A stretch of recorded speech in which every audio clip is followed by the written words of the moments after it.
Seja bem-vindo, seja bem-vinda ao Psitec, um podcast sobre a psicologia por trás das tecnologias.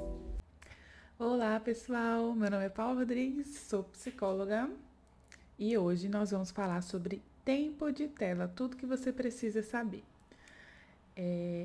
O tempo de tela, ele é um conceito que ele tem sido muito usado. Eu estava consultando aqui quantos artigos científicos foram produzidos nos últimos anos, né? E tem chegado a uma média aí de mais de 3.000 artigos científicos sobre essa medida chamada screen time, ou tempo de tela. E o que é importante a gente saber sobre isso? Primeiro ponto, a gente vai falar sobre o que é tempo de tela, como que o tempo de tela é medido, como ele pode se relacionar com problemas relacionados ao uso da tecnologia e o que tem aí um pouquinho dessas pesquisas, o que a gente pode concluir. E eu acho super importante, se você é uma pessoa que se interessa por entender o nosso uso de tecnologia, entender sobre o que as pessoas estão falando, sobre o que elas querem dizer quando elas estão falando isso. É muito importante a gente começar refletindo sobre o que é isso. Quando eu falo aqui pra você o que é tempo de tela, né? Tempo de tela, o que passa na sua cabeça, assim? O que você imagina? Pode ser que você imagine uma coisa, eu imagine outra, e outras pessoas imaginem outras coisas ainda, e tá tudo bem. O que acontece muito com esse conceito é que ele é um conceito que implicitamente a gente supõe que a gente sabe. A gente supõe que a gente sabe sobre o que a gente está falando. Só que cada pessoa pode ter uma concepção. Isso é comum em qualquer outro conceito. A psicologia, né, se baseia muito nisso. Qualquer outro conceito, as pessoas elas vão ter os preconceitos sobre isso. E o tempo de tela tem uma característica muito interessante sobre essa palavra e sobre esse conceito, que é o dualismo. O que é isso? Quando a gente fala em tempo de tela, implicitamente a gente está falando também sobre tempo fora da tela. Então, essa palavra ela já supõe um pouquinho aí uma diferença. Existe um mundo com telas e um mundo sem telas. E isso é super problemático. Por que isso é super problemático? Porque a partir daí a gente começa a pensar e refletir sobre como, né, esse mundo das telas ele pode ter algum problema, ou como ele pode ser prejudicial, ou como existe uma vida com telas e outra vida sem telas. Então, assim, como existe uma separação entre o mundo digital, online, e o mundo não digital, o mundo físico, o mundo offline. E essa medida, né, esse conceito, ele traz uma série de problemas, porque a gente meio que anula os usos benéficos da tecnologia. Outra coisa muito importante, né, quando a gente fala sobre tempo de tela, a gente está falando geralmente sobre dispositivos móveis, como smartphone, mas o tempo que eu estou aqui gravando com vocês, isso é tempo de tela. O tempo que eu atendo meus clientes no consultório online é tempo de tela. Se eu ligo para minha mãe, para meu pai, é tempo de tela. Se eu tô lendo no Kindle, é tempo de tela. Eu fui para academia, olhei meu treino, né, no aplicativo, olhei como fazer os exercícios, isso também é tempo de tela. Tudo isso é tempo de tela. E aí tem uma coisa muito importante, a gente ignora o uso. Por que eu estou usando? O que eu estou usando? E como eu estou usando? Então, a gente não contextualiza. Então, quando a gente fala em tempo de tela, é muito importante a gente buscar compreender sobre o que eu estou de fato falando, ao que eu estou me referindo. E geralmente, quando a gente fala em tempo de tela, a gente está querendo fazer uma diferença, né, entre o tempo que não é de tela e o tempo que é de tela. E como é que isso é medido? Como é que as pessoas medem isso? Vocês sabem? Hoje em dia, já nos celulares, ali na parte de bem-estar digital, inclusive existe essa medida. Essa medida é quanto tempo você usou o seu dispositivo. É basicamente isso. Quanto tempo você estava ali olhando o seu dispositivo. Falando assim de uma forma bem grosseira, né? Isso não é muito sobre o que você estava olhando, o que você estava fazendo, como você estava interagindo, né? Por exemplo, se você estava fazendo um uso mais passivo, um uso mais ativo, se você estava explorando sentidos. Não, não é sobre isso. É simplesmente quanto tempo você ficou ali. E como é que isso é medido? Isso é medido através, né, principalmente de aplicativos. ou aplicativos nativos. Hoje a gente já vê que as empresas, né, que estão desenvolvendo os smartphones, elas estão preocupadas com isso, porque o bem-estar digital tem sido uma preocupação crescente sobre o impacto dessas tecnologias no nosso bem-estar. Isso tem sido uma coisa crescente. E se a gente conseguir estabelecer um vínculo aí, conseguir comprovar que o impacto ele é mais negativo do que positivo, de certa forma a gente vai começar a ter iniciativas de diminuir o uso. E isso não é interessante para fins mercadológicos, certo? Isso é muito importante. Então, como é que a gente mede isso? Simplesmente assim, a gente, né, pode mede ou com um aplicativo onde você tem acesso aos seus dados, esse é um ponto. Ou você preenche questionários, né? Quando a gente está falando de pesquisa científica, questionários sobre quanto tempo você usou. E aí tem uma outra questão que é o tempo percebido. Quanto tempo eu acho que eu usei? E geralmente, quando a gente estuda as funções cognitivas, a gente vê que principalmente as emoções, elas distorcem muito a nossa percepção de tempo. As emoções intensas, então, elas geram uma distorção muito grande. Em alguns estados emocionais, a gente vai achar que o tempo está passando mais devagar. E outros estados emocionais, a gente vai achar que o tempo está passando mais rápido. E isso interfere em como a gente percebe quanto tempo a gente acha que a gente está ali, usando aquela tecnologia. Então, algumas pesquisas usam essas escalas, certo? E aí isso também é um pouquinho complicado. E quando a gente fala em criança, gente, piorou, né? Porque assim, como é que a gente vai medir o tempo de tela da criança? Primeiro, aquele dispositivo tem que ser da criança, se for um aplicativo, é uma forma assim mais objetiva de medir. E, se não for, é através de relato de terceiros, né? Dependendo da idade dessa criança. Então, ainda tem isso, assim, né? Isso é bem problemático. Esse assunto ele é bem sério. A gente tem que olhar com muita cautela, né? Sobre isso. E aí existem essas medidas, certo? E quando a gente fala em produção de conhecimento científico, existem várias formas de produzir conhecimento científico. E aí a gente pega essa medida que é o tempo, simplesmente o tempo ali em quantidade de horas, minutos, né? Que a gente ficou. E aí a gente pode pegar isso e fazer comparações ou correlações. O que, que é isso? O desempenho escolar e o tempo de tela. Quando a gente faz uma correlação, a gente não está atribuindo causa, a gente está vendo qual é o percentual, a chance disso acontecer simultaneamente, né? Vamos supor, ou inversamente nesse caso, né? Quanto menor o desempenho escolar, maior o tempo de tela, por exemplo. E aí a gente estabelece uma correlação negativa, que quer dizer que quanto mais o adolescente, a criança fica na tela, o desempenho dele piora. E aí, quando a gente consegue afirmar isso, a gente não estabeleceu uma causa, embora muitas pessoas interpretem. Eu não sei se vocês sabem, né, de um livro que saiu aí esse ano, recentemente, é Geração Ansiosa, do Heidi. Gente, é muito bom esse livro, é muito interessante. E ele fala sobre o impacto da tecnologia em crianças e adolescentes, e ele faz propostas, inclusive, né, de como resolver esse problema. E aí uma das críticas que esse trabalho recebe muito forte é sobre como ele usa estudos correlacionais.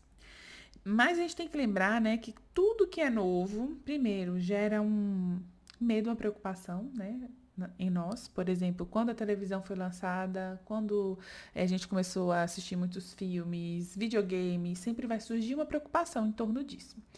Isso é normal, isso é esperado, é um comportamento esperado da sociedade, da produção científica. Isso recebe atenção, isso também recebe orçamento, vamos dizer assim, né? Orçamento para pesquisa, orçamento para publicidade, isso chama a atenção das pessoas, e se chama a atenção das pessoas, isso gera lucro, se gera lucro, as pessoas vão produzir mais coisas sobre isso. E quando a gente fala em tempo de tela, a gente está falando sobre isso também. Só que quando a gente estuda tecnologia e o uso da tecnologia com profundidade, a gente vê que existem muitos nuances. Como, por exemplo, existem as redes sociais e como as redes sociais funcionam. Esse é um ponto. Da mesma forma que existem também muitas pesquisas mostrando como o uso de redes sociais diminui o sentimento de solidão, ajudando no desenvolvimento de habilidades sociais. E existem pesquisas que mostram que pessoas que têm ansiedade e depressão, elas passam mais tempo nas redes sociais e que isso pode piorar os sintomas que elas sentem. Então, assim, existem muitos lados da mesma moeda. Então, assim, o que eu gosto que é muito importante a gente entender, que eu gosto muito de falar, é que é, o ambiente online, vamos usar assim, né? Ele é um ambiente, ele é um lugar onde a gente se comporta. E esse é o cerne da cyberpsicologia, né? De entender como é que as pessoas se comportam nesse espaço, que é um espaço que a gente está se acostumando a usar. E aí uma coisa muito importante é que, como o uso mais popular, né, o smartphone, a gente acaba muitas vezes generalizando os usos de tecnologia. Por exemplo, no meu mestrado tinha um laboratório chamado Full Body Interaction. O que é isso? Esse laboratório ele usava imersões de corpo total ali, né, do corpo inteiro, uma realidade virtual que usava do corpo inteiro, não era, você não colocava aquele óculos, né, mas você usava o seu corpo inteiro, ele era usado na realidade virtual. E o uso disso era para estimular o desenvolvimento de habilidades sociais e a interação entre crianças autistas e não autistas, e entre grupos de crianças autistas. E aí eles conseguiram medir que a realidade virtual pode estimular o aumento das interações. Aí olha que interessante, né? Isso é um uso de tecnologia, certo? Para promover saúde mental, em linhas gerais. Né? Então eu vi coisas assim muito interessantes, né? Como também, por exemplo, reabilitação feita através de telas, reabilitações cognitivas de pessoas que tiveram AVC. Existem tantos outros dispositivos, sabe, gente, que a gente não tem acesso, né? Rastreamento do olho. Tinha um projeto que era uma reabilitação, pessoas com sequelas graves de AVC, que elas aprendiam a tocar piano com os movimentos dos olhos. Olha que interessante isso, né? E o tempo todo essa pessoa está o quê? De frente para uma tela, né? Ela está executando isso de frente para uma tela. Então, eu acho que é muito importante. Existem pessoas que usam comunicação alternativa, né? Autistas não verbais, e aí eles se comunicam através de um dispositivo móvel. Isso também ali, né? Tem um tempo de tela, mas a pessoa não consegue se comunicar, falar, então ela fala através daquilo ali. Então, é muito importante a gente problematizar o que a gente está querendo dizer, né, sobre isso. A gente está querendo, por que isso pode ter um impacto negativo e como isso se relaciona com problemas, né, de saúde. Para mim, o cerne muito importante dessa questão é o que as pessoas deixam de fazer na vida delas para usar as telas, principalmente crianças e adolescentes. Que estímulo essas pessoas estão deixando de receber ou que habilidades elas estão deixando de desenvolver para estar diante de telas? Então, assim, que tempo está sendo tirado de outra coisa, né? Enquanto a criança podia estar explorando ali, né? Sentindo a terra, desenvolvendo a coordenação motora, ela está simplesmente diante de uma tela super colorida ali. Ela está recebendo um estímulo apenas visual ou visual e auditivo, quando existem outras atividades que estimulam outras coisas. Uma coisa importante também, né, quando a gente fala de adolescente, a questão da comunicação, que a gente chama de habilidades sociais, né, que você saber se comunicar, você saber expressar desconforto, você saber dar elogios, receber elogios e tantas outras coisas. O mundo online, ele pode estimular isso, mas ele também pode fazer com que, ele pode também, dependendo do uso, não estimular. Então, o mundo online, primeiro que essa é uma coisa. A gente falar isso já mostra que a gente é um pouquinho já mais velho, já não é da geração dos digitais nativos, né? Dos nativos digitais. Então, assim, já tem um pouco disso, que isso não vai existir daqui a umas décadas, as pessoas não vão entender muito bem essa diferença. Ainda tem isso, né, gente? E aí, assim, é muito sobre o uso que a gente faz e muito sobre que outras coisas do dia a dia, de um desenvolvimento saudável, a gente está deixando de fazer para estar diante das telas. Então, esse tem que ser o principal questionamento. Quando você para refletir sobre quanto tempo você está ficando nos seus dispositivos, quanto tempo os seus filhos, as pessoas próximas a você estão ficando aí nesses dispositivos. E o que a gente vê de achado científico é que as pesquisas, ou elas têm um número muito pequeno de participantes, ou a metodologia dessas pesquisas é muito complicada. Por exemplo, o tempo, mede somente o tempo de tela. Uma coisa é a gente medir como são feitas as interações, que requer uma complexidade muito maior, né? Por exemplo, eu posso passar o dia no feed do Instagram, rolando ali o feed, só rolando, esperando o tempo passar. Como eu posso ter interações super significativas, como eu posso, por exemplo, eu vi uma pessoa que vai lançar um curso que é pelo Instagram. Então, como eu posso fazer um curso, como eu posso estar em contato com pessoas que são significativas para mim, como eu posso estar fazendo presente na vida dessas pessoas. Ou eu posso estar me comparando com as pessoas, eu posso estar praticando cyberbullying, dentre tantas outras coisas. Então, a gente tem que sair dessa medida simplesmente de temporal para entender o comportamento. E, Paulo, como a gente faz isso? Através da observação. Então, todo o conceito novo na ciência, gente, ele parte do pressuposto que a gente tem que observar como as pessoas estão se comportando. E a gente tem que descrever isso através de artigos científicos, né, nesse caso. Descrever essas pessoas estão se comportando dessa forma. E aí, a partir daí, quando a gente começa a entender como é o comportamento e descrever como é o comportamento, aí a gente começa a poder formar teorias, aí a gente forma essas teorias e depois a gente testa essas teorias. E aí, como a ciência hoje a gente tem uma produção muito grande, né, científica, a gente também pode comparar com outros construtos, outros conceitos de outras teorias, de outras áreas do conhecimento.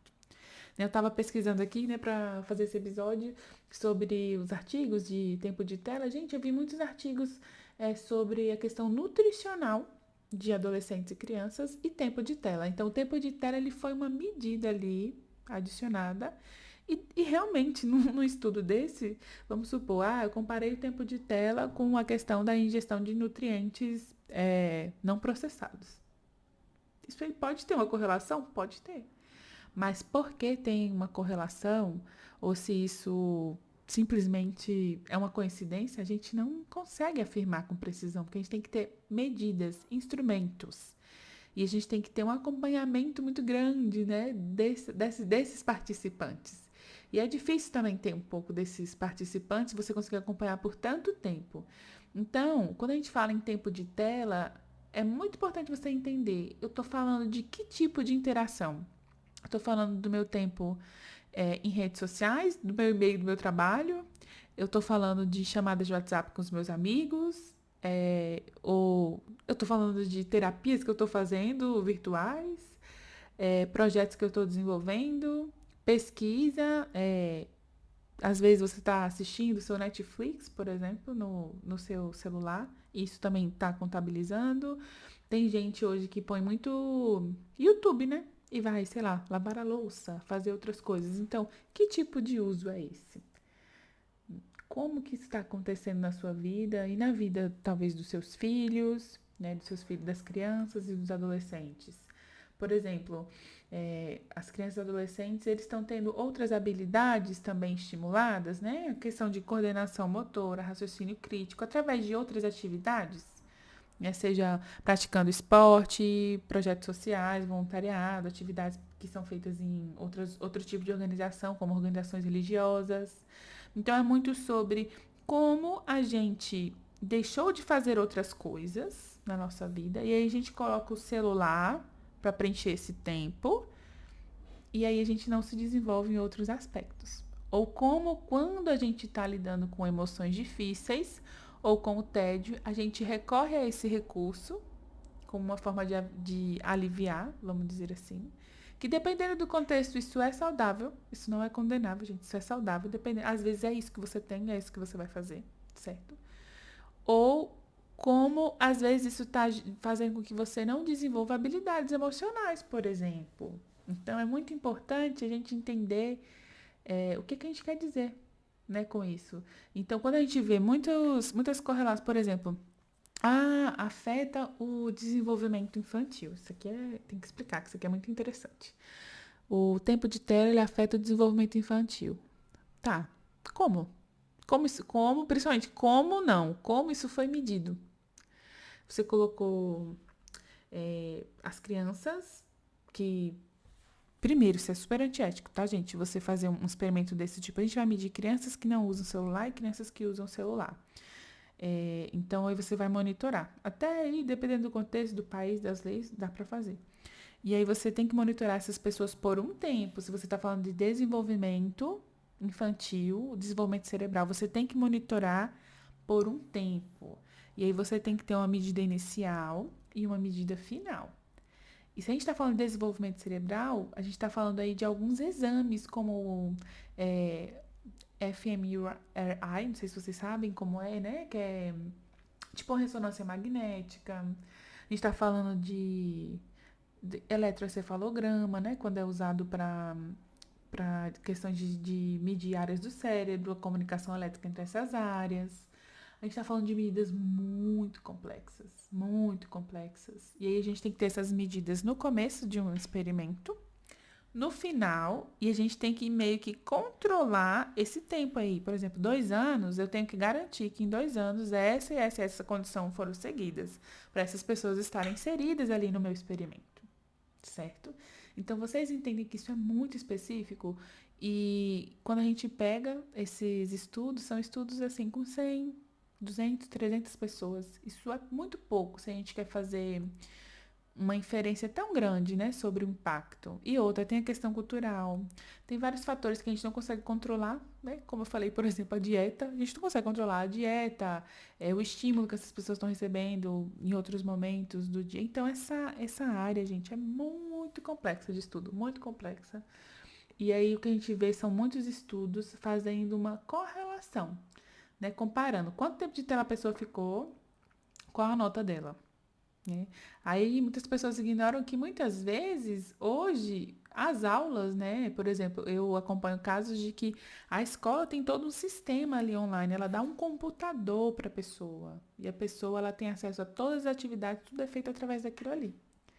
Então, é muito importante a gente entender o que é isso? Eu quero que as pessoas, que meus filhos, ou eu quero ficar menos tempo no celular. Tá bom, isso é legítimo, isso é super legal, isso vai trazer benefícios para você. Mas primeiro ponto, por que você quer ficar? E o segundo ponto, o que você faz no celular assim que pode estar prejudicando a sua saúde mental? Quais são os comportamentos que você tem? Descreva esses comportamentos. Aí sim a gente vai começar a falar sobre algo interessante, como por exemplo, o fato de você ter insônia e você pegar o seu celular, ou de você pegar o seu celular e você ter dificuldade para dormir. O fato de que você, sei lá, brigou com seu esposo, com a sua esposa, você tá com muita raiva e aí você fica mexendo no celular para evitar o contato, por exemplo, né? Ou o fato de que você tem compulsão alimentar e ficar rolando o feed faz com que você diminua, né, esses impulsos de comer. Ou o fato de que você fica muito tempo e aí você navega em muitos sites e você monta muitos carrinhos para tentar lidar com a sua compulsão por compra. E aí muitas vezes você acaba comprando coisas. Então, assim, onde está o problema exatamente? Não é necessariamente no tempo que você passa ali. Muitas pesquisas têm mostrado que a tecnologia traz benefícios também. Não é só consequências negativas. As pessoas elas conseguem desenvolver uma rede de apoio, aumentar o capital social, elas conseguem ter acesso a conhecimento que antigamente era só ali na sua cidade que você teria acesso a um curso ou a desenvolver uma habilidade, uma língua, formar vínculos. Eu já atendi casos de pessoas que, assim, os profissionais de saúde falaram: olha, é, você tem só amizades virtuais, isso é muito mal, isso é ruim. Esses seus relacionamentos não são relacionamentos de verdade. Por que não são relacionamentos de verdade? Você não tem amigos, né, que você sai, que moram na mesma cidade que você. Mas essas pessoas são uma fonte de suporte para você? E quando você leva em consideração aspectos de saúde mental, se é uma pessoa, por exemplo, que o fato dela não ter amizades online, ela não teria amizades no mundo real, então é melhor que ela tenha essas amizades. Essas amizades estão ajudando de alguma forma, entende? Então é muito importante a gente fazer uma análise contextual e também descritiva também, né? De tipo, por quê? O que que eu estou fazendo? E aí, eu vou deixar aqui a dica para vocês, né? Quando você vai lá no bem-estar digital do seu celular, ele aparece algumas coisas interessantes, como quanto tempo você ficou, aí se você clica, quanto tempo você ficou em cada aplicativo, Quantas vezes você desbloqueou a tela devido a notificações?